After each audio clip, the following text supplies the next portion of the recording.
दोस्तों, कभी कभी हम जो सुनते और समझते हैं वो पूरी तरह सत्य नहीं होता। आपने कई महापुरुषों की बातें सुनी होंगी, कई बुद्ध पुरुषों की बातें सुनी होंगी।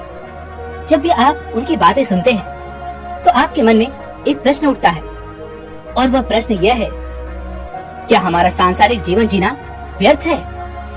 क्या हमें केवल आध्यात्मिक जीवन जीना चाहिए? क्या हमें खुद की खोज करनी चाहिए? क्या हमें संसार के भोग विलास का उपभोग नहीं करना चाहिए? जो लोग इस संसारिक जीवन में फंसे हुए हैं, उनका जीवन पूरी तरह से व्यर्थ है।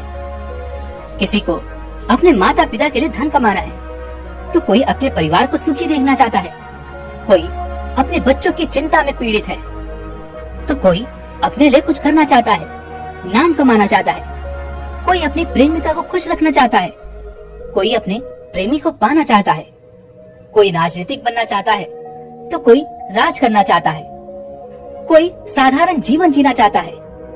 इसी प्रकार हम सभी के तरह तरह के सपने हैं, तरह तरह के विचार हैं।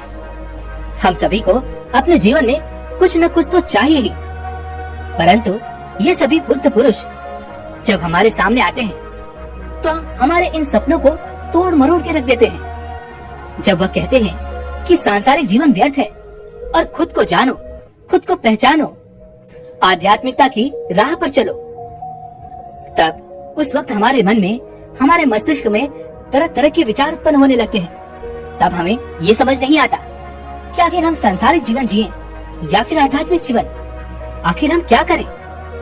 आपके साथ भी कभी न कभी ऐसा तो हुआ ही होगा। क्या आपके भी मन में ऐसे कोई प्रश्न है? तो आप हमें कमेंट में जरूर बताइएगा। चलिए आगे बढ़ते हैं और इसके पीछे की वास्तविकता को जानते हैं।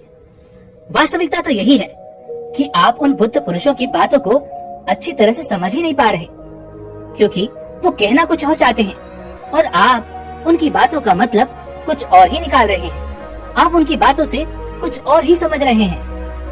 महात्मा बुद्ध खुद ही कहते थे कि उन्हें दरिद्रता पसंद नहीं है। वह अपने हर एक उपासक को आर्थिक रूप से सफल बनने के लिए कहते हैं, क्योंकि जब तक आप दरिद्र हैं, निर्धन हैं, तब तक आप कभी भी खुद को जानने के मार्ग पर आगे नहीं बढ़ सकते। और ठीक उसी प्रकार संपन्नता और अमीर होना भी आपके आध्यात्मिक मार्ग की बाधा बन जाती है। कई महापुरुषों ने, कई बुद्ध पुरुषों ने अपनी बातें बहुत ही सीधी और सरल भाषा में कही है, लेकिन हम सभी उन बातों का अर्थ कुछ और ही निकाल बैठते हैं। हम सभी उनकी बातों को समझ नहीं पाते, क्योंकि उनकी बातें रोजमर्रा की जिंदगी से बिल्कुल अलग होती है। वे लोग कहना तो कुछ और चाहते हैं, लेकिन हम में से अधिकांश लोग उनकी बातों का मतलब कुछ और ही निकाल लेते हैं और उसे अपने जीवन में उतारकर हम अपना पूरा जीवन पूरी तरह से बर्बाद कर लेते हैं। चलिए इसे एक कहानी के माध्यम से समझते हैं। एक बार की बात है, महात्मा बुद्ध नगर वासियों को उपदेश दे रहे थे। महात्मा बुद्ध कह रहे थे कि संसार में मत फंसो, संसार से ऊपर उठो। संसार से ऊपर उठकर ही तुम संसार को जी सकते हो।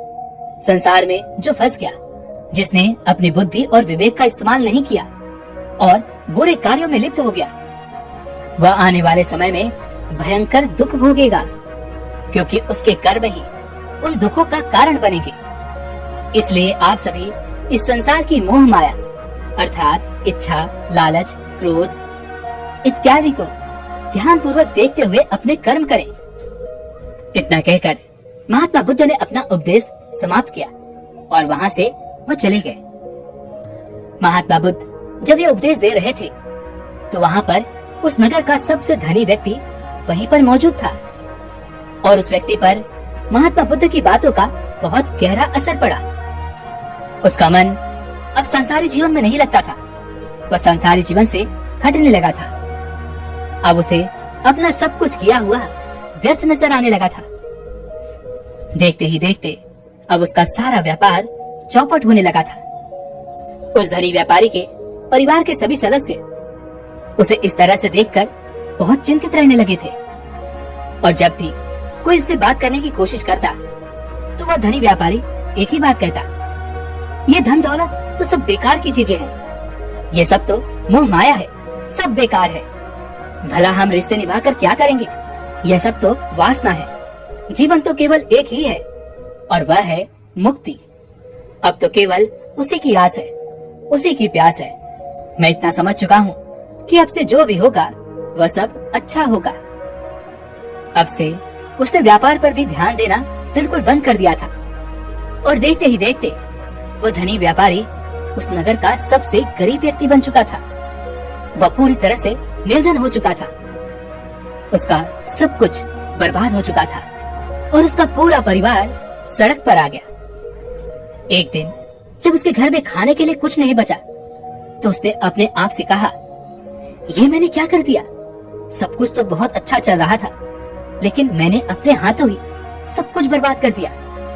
आज मेरे परिवार का हर एक सदस्य भूखा है, उनके पास खाने के लिए कुछ नहीं और मैं उनके लिए कुछ नहीं कर पा रहा। वह यह सब सोच ही रहा था कि तभी उसे याद आया कि उसने महात्मा बुद्ध की बातों में आकर अपना जीवन बर्बाद कर लिया। ना तो उसे मुक्ति मिली और ना ही धन। वह सोच रहा था, मैं तो कहीं का नहीं रहा। थोड़े थोड़े भोजन के लिए भी आज मुझे रोज मरना पड़ता है। हर रोज मुझे मेहनत करनी पड़ती है, तब जाके मेरे परिवार को 2 वक्त की रोटी मिल पाती है। अपने परिवार की इस तरह से बुरी हालत देखकर उससे रहा नहीं गया। वह बहुत चिंतित रहने लगा था। वह बहुत परेशान हो चुका था। एक दिन वह अपने घर से भाग गया। एक रास्ते में जब वो आगे बढ़ रहा था तब उसके मन में ख्याल आया कि वह कहाँ जाएगा, किससे मदद मांगेगा, आखिर अब उसका साथ कौन देगा। तभी उसे याद आया कि उसे महात्मा बुद्ध के पास ही जाना चाहिए, क्योंकि बुद्ध के कारण ही आज उसके ये हालात हैं। उसके हालात के जिम्मेदार तो वही हैं। मैं तो सीधा सीधा अपने मार्ग पर जा रहा था, लगातार अपने व्यापार में उन्नति कर रहा था, लेकिन जब से मैंने उनकी बातें सुनी तब से मेरा मन विचलित हो गया। मुझे समझ नहीं आया कि मैं जो जीवन जी रहा हूँ क्या वो सत्य है या फिर जो वो जीवन जी रहे हैं वो सत्य है। उनकी चिकनी चुपड़ी बातों में आकर मैंने अपना सब कुछ बर्बाद कर दिया। मेरे हालात के जिम्मेदार तो वही हैं, इसलिए मुझे उनके पास ही जाना चाहिए। अपने मन में क्रोध लिए 2 दिनों की लंबी यात्रा करके वह महात्मा बुद्ध के पास पहुंचा और क्रोध में आकर महात्मा बुद्ध से कहता है, हे बुद्ध, आपको कोई ज्ञान नहीं, ना ही आपने सत्य की प्राप्ति की है। आप तो केवल भोले भाले लोगों को फंसाना जानते हैं, अपनी चिकनी चुपड़ी बातों में उन्हें बहलाना जानते हैं। आप लोगों के सीधेपन का फायदा उठाकर अपनी प्रसिद्धि और अपनी प्रशंसा करवाते हैं। आप हमें ऐसे सपने दिखाते हैं जो कभी पूरे नहीं हो सकते। मैं भी ऐसा ही एक सीधा साधा व्यक्ति था और मैं उस नगर का सबसे बड़ा धनी व्यक्ति था। आपसे मिलने से पहले सब कुछ ठीक चल रहा था। मेरे पास धन की कोई कमी नहीं थी, सारे ऐशो आराम थे, सारी सुख सुविधाएं थी। लेकिन जब से मैंने आपका उपदेश सुना, मैं आपसे इतना प्रभावित हो गया कि मैंने आपकी बातों को ही मानना शुरू कर दिया और वो सारी चीजें छोड़ दी जो मुझे संसारी जीवन से जोड़ती थी। अर्थात संसार की सारी मोह माया मैंने त्याग दी और आज देखिए, आपकी वजह से मेरा पूरा परिवार भिखारी बन चुका है। वह छोटी सी कुटिया में रहता है, यहाँ तक कि रोज के खाने के लिए भी हमें तिल तिल मरना पड़ता है। आपकी वजह से मैं पूरी तरह से बर्बाद हो चुका हूँ। उस व्यक्ति के इतना कहने के बाद महात्मा बुद्ध बड़ी शांति से मुस्कुराते हुए उस व्यक्ति से कहते हैं, आखिर तुम्हारे साथ क्या हुआ है और तुमने मेरी बातों का क्या मतलब निकाला? इस पर वह व्यक्ति महात्मा बुद्ध को सारी बातें बता देता है। आप कहते हैं कि धन दौलत की इच्छा करना, ये कामना, ये वासना सब बुरी है। आप सांसारिक जीवन को बुरा कहते हैं और खुद इस संसार में आकर भिक्षा मांगते हैं। आप आध्यात्मिक जीवन को अच्छा बताते हैं, किंतु मेरा एक प्रश्न है, इस आध्यात्मिक जीवन से हमें क्या मिलता है? इससे हमें क्या लाभ? आपने कहा था कि हमें आध्यात्मिक जीवन से सुख प्राप्त होता है, लेकिन मैंने तो जब से आध्यात्मिक जीवन अपनाया है तब से मुझे केवल दुख ही दुख मिला है। यहाँ तक कि मेरे पास जो कुछ भी था वो भी सब मैं खो बैठा हूँ। आप लोगों को झूठा सुख दिखाकर उन्हें अंधकार में ढकेल देते हैं। क्या ये वास्तविकता नहीं है? इस पर महात्मा बुद्ध मुस्कुराते हुए उस व्यक्ति से कहते हैं, भंते, तुम बहुत दूर से आए हो, अभी तुम विश्राम करो। रात को आकर मैं तुम्हें तुम्हारे सभी प्रश्नों का जवाब दे दूंगा। पहले तो उस व्यक्ति ने इनकार किया, लेकिन महात्मा बुद्ध के आग्रह पर वह व्यक्ति महात्मा बुद्ध की बात मान गया और आश्रम में जाकर विश्राम करने लगा। रात्रि के बाद महात्मा बुद्ध उस व्यक्ति के पास आए और कहा, भंते, मैंने एक व्यक्ति की बात सुनी। वह कह रहा था कि एक हाथी हवा में उड़ रहा था और वह अपने पर तेजी से मारता हुआ हवा में और तेजी से उड़ता हुआ चला जा रहा था। उसने तो ये भी देखा कि एक बड़ी मछली अपने पैरों से जमीन पर चल रही थी और एक कुत्ता समुद्र की गहराइयों में सांस ले रहा था। इतना कहकर महात्मा बुद्ध शांत हो गए। वह व्यक्ति महात्मा बुद्ध की ये सारी बातें सुनकर महात्मा बुद्ध से कहता है, हे तथागत, उसके आगे क्या हुआ? आखिर आप चुप क्यों हो गए? तभी महात्मा बुद्ध उस व्यक्ति को समझाते हुए कहते हैं, भंते, क्या तुम्हें लगता है कि ऐसा वास्तव में हो सकता है? इस पर वह व्यक्ति जवाब देते हुए कहता है, हे बुद्ध, अगर आप कह रहे हैं तो ये अवश्य ही सच होगा, क्योंकि आप इतने बड़े ज्ञानी हैं, आपने सत्य की प्राप्ति की है, तो आपके मुख से निकला हुआ हर एक शब्द तो सत्य ही होगा। तभी महात्मा बुद्ध मुस्कुराते हुए उस व्यक्ति से कहते हैं, भंते, क्या तुमने कभी पहले ऐसा कभी होते हुए देखा है? क्या तुमने कभी किसी हाथी को देखा है जो पर के साथ हवा में तेजी से उड़ता जा रहा हो? इसके जवाब में वह व्यक्ति कहता है, हे तथागत, मैंने तो कभी नहीं देखा। तभी महात्मा बुद्ध कहते हैं, तो तुमने मुझसे प्रश्न क्यों नहीं किया कि आखिर वह हाथी आकाश में कैसे उड़ सकता है? इसके जवाब में वह व्यक्ति कहता है, हे तथागत, आपके मुख से सुनकर मुझे ऐसा लगा कि मानो वो सत्य हो, और आप कह रहे हैं तो यह सत्य ही होगा, इसलिए मैंने आपसे एक भी बार प्रश्न नहीं किया।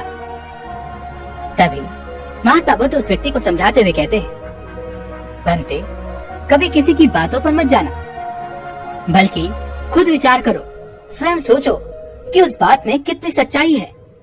वह जो व्यक्ति कह रहा है, क्या वह सच है? आखिर वह कहना क्या चाहता है? हो सकता है कि वह कुछ और कहना चाहता हो और तुम उसका अर्थ कुछ और ही निकाल रहे हो। कम से कम तुम्हें एक बार प्रश्न करके ये समझना तो चाहिए कि आखिर वह कहना क्या चाहता है। अगर तुम मुझसे पूछते कि आखिर वह हाथी हवा में कैसे उड़ सकता है, तो इसका जवाब मैं तुम्हें अवश्य देता। मैं तुम्हें ऐसा बताता कि एक छोटा सा बच्चा अपने खिलौनों के साथ खेल रहा है, वह हाथी को हवा में उड़ा रहा है और कुत्ते को पानी में डुबा रहा है, और रही बात मछली की, तो वह उसे जमीन पर चला रहा है। क्या ऐसा संभव नहीं हो सकता? इसके जवाब में वह व्यक्ति कहता है, हाँ, बिल्कुल ऐसा हो सकता है।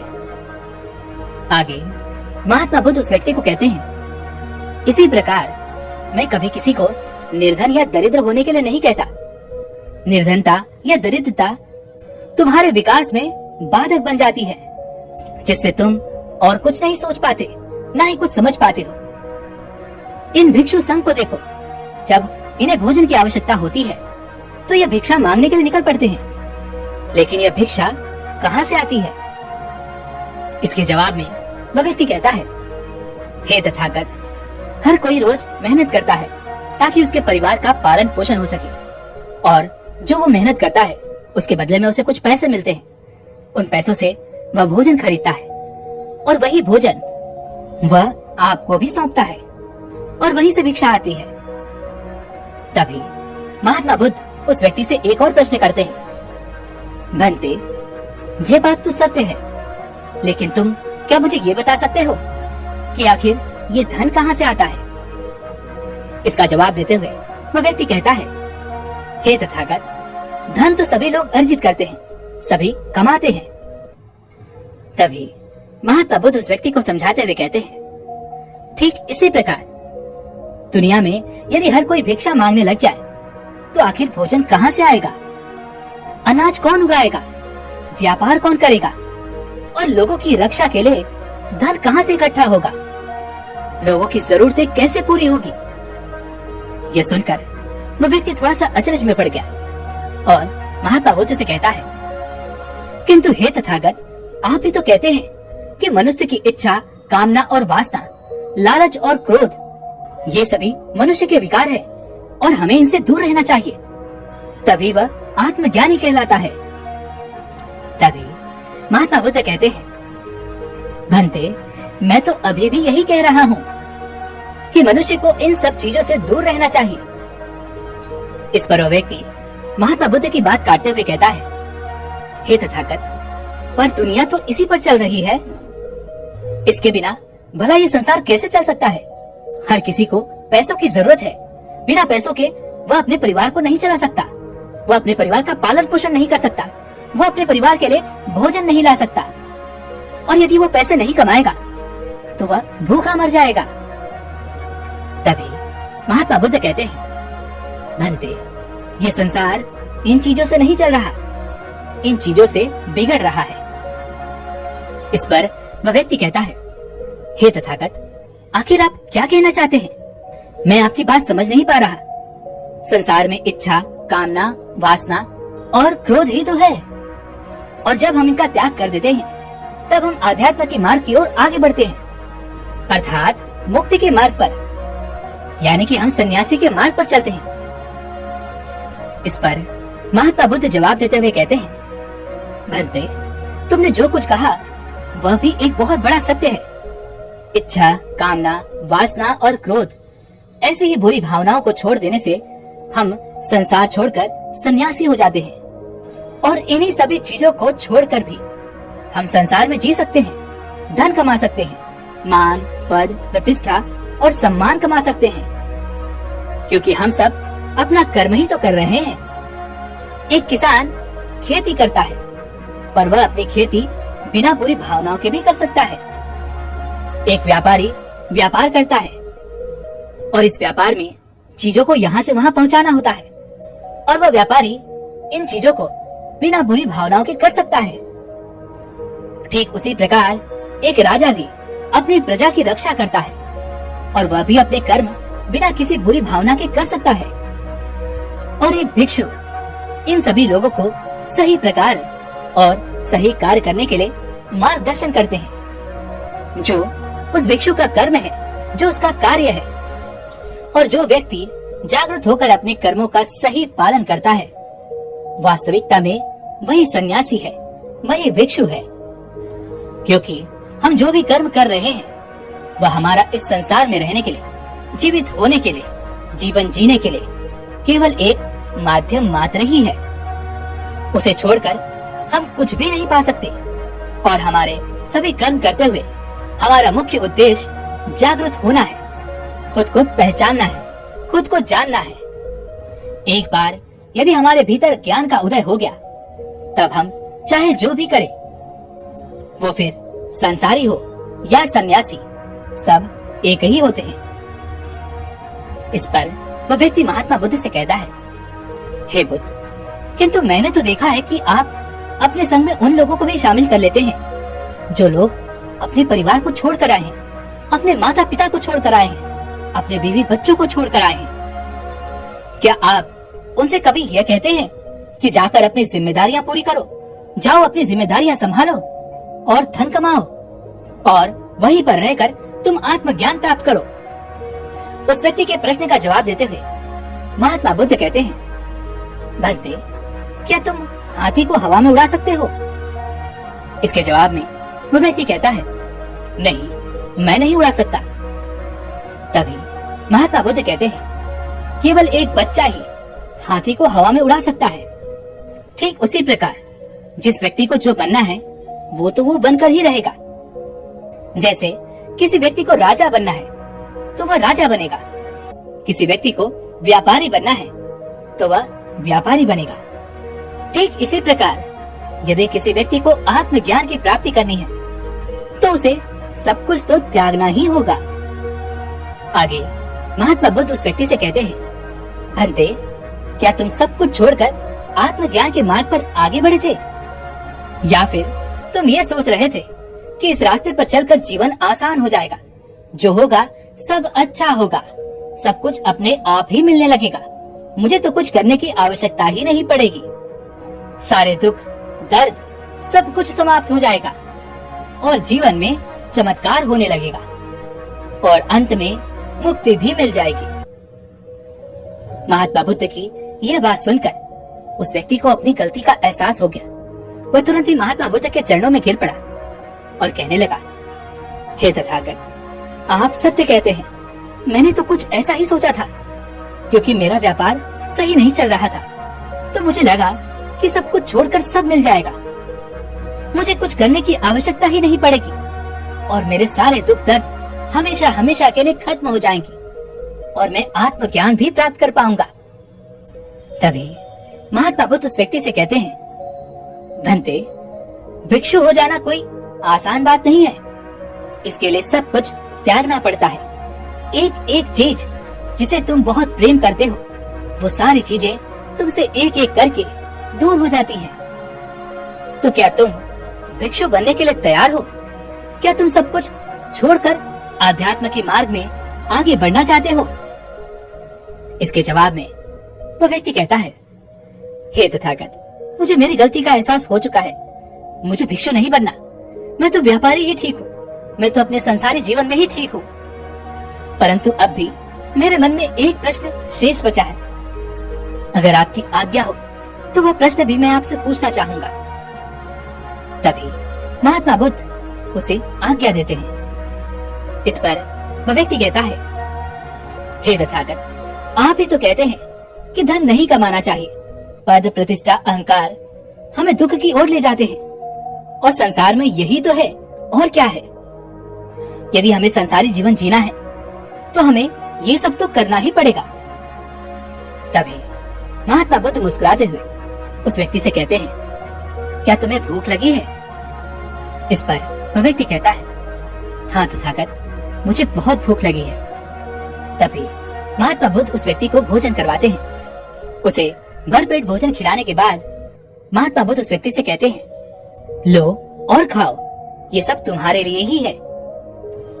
इसके जवाब में वह व्यक्ति कहता है, हे तथागत, मैं पहले ही बहुत ज्यादा खा चुका हूँ। अब मुझसे और नहीं खाया जाएगा। मेरे पेट में अब थोड़ी भी जगह नहीं रह गई। यदि मैंने और अधिक खाया तो मेरा पेट दर्द करने लग जाएगा और फिर मुझे तरह तरह की परेशानियां होने लगेंगी। मैं परेशान हो जाऊंगा। तभी महात्मा बुद्ध मुस्कुराते हुए उस व्यक्ति से कहते हैं, भंते, मैं भी तो तुम्हें यही समझाने का प्रयास कर रहा हूँ कि जितनी जरूरत है उतना ही खाओ, उतना ही धन कमाओ जितने की तुम्हें आवश्यकता है। क्योंकि हर चीज जब हद से ज्यादा हो जाती है तो वह नुकसान जरूर पहुंचाती है। फिर वो चाहे धन हो, चाहे इच्छा, चाहे लालच, या फिर कामना या वासना, सब कुछ हद से ज्यादा आपको नुकसान ही पहुंचाएगा और ये सब आपको केवल दुख ही देंगे। इसलिए इन्हें नियंत्रण में रखना चाहिए। जितनी की हमें आवश्यकता है उतना ही हमें चाहिए और जब आप इसे नियंत्रण में रखते हैं तो यह कभी आपको दुख नहीं दे पाएगा। आप हमेशा सुखी रहोगे। आगे महात्मा बुद्ध उस व्यक्ति से कहते हैं, भंते, धन कमाना आवश्यक है क्योंकि धन की कमी नहीं होनी चाहिए, भोजन की कमी नहीं होनी चाहिए, किसी भी कार्य को करने के लिए मन में इच्छा की कमी नहीं होनी चाहिए। लेकिन उसी के साथ तुम्हें यह भी ध्यान रखना है कि इच्छा अत्यधिक भी नहीं होनी चाहिए।